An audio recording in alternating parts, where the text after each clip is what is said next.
Muslim groups and other activists protesting the Trump administration's new travel ban last month in Washington. Manuel Balce, CenetaAssociated Press, Los Angeles. A federal appeals court in California on Monday allowed President Trump's latest travel restrictions to partly take effect, ruling that the government can bar entry to people who come from 6 majority Muslim countries and who lack ties to the United States, thus handing the administration a momentary victory.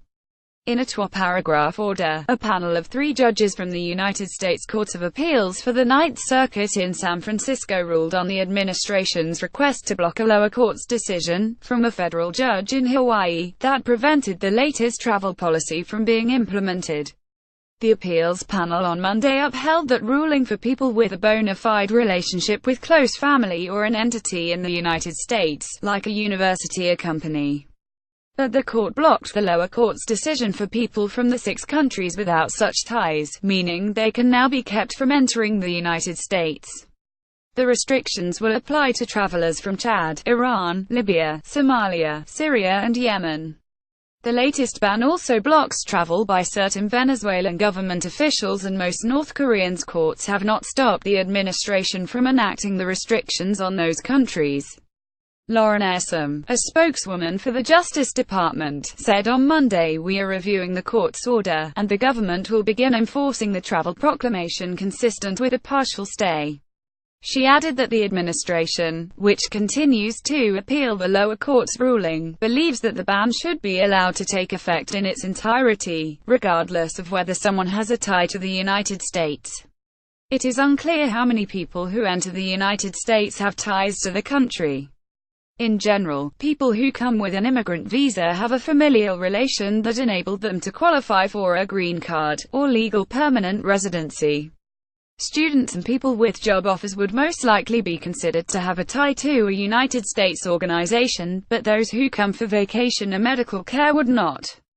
In unveiling the 3rd iteration of the travel ban in late September, the administration said that the 8 countries did not share with the United States information to enable proper screening of their nationals.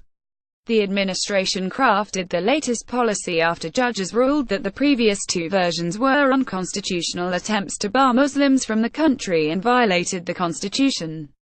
A day before the newest ban was to go into effect, Judge Derek K. Watson of Federal District Court in Honolulu issued a nationwide order that froze most of it.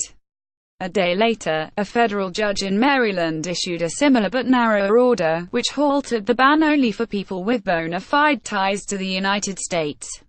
Both judges deemed the ban to be discriminatory against Muslims and similar to the previous ones.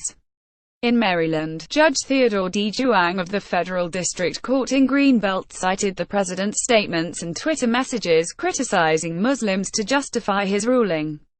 To the extent that the government might have provided additional evidence to establish that national security is now the primary purpose for the travel ban, it has not done so, he wrote.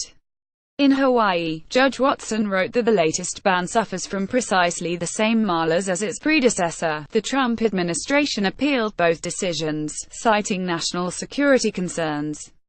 It said that it is not trying to bar Muslims from entering the United States, but rather to exercise control over who enters from some of the world's most menacing countries.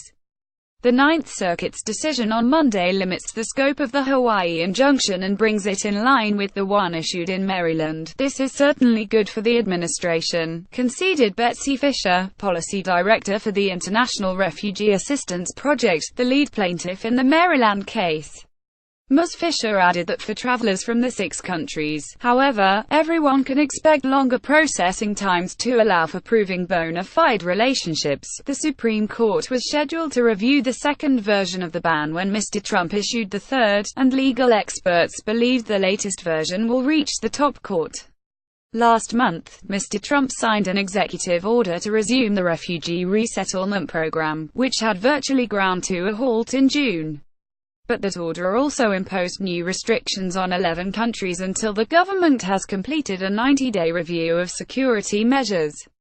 Nearly half of all refugees that arrived in the United States last year were nationals of one of the countries. The administration also froze indefinitely a program that allows refugees resettled in the United States to bring over spouses and children, saying the government needed to enhance screening. That move is now being challenged in 2 lawsuits in federal court in Seattle. A version of this article appears in print on November 14, 2017, on page A17 of the New York edition, with a headline: "In Victory for Trump, Appeals Court Partly Reinstates New Travel Ban."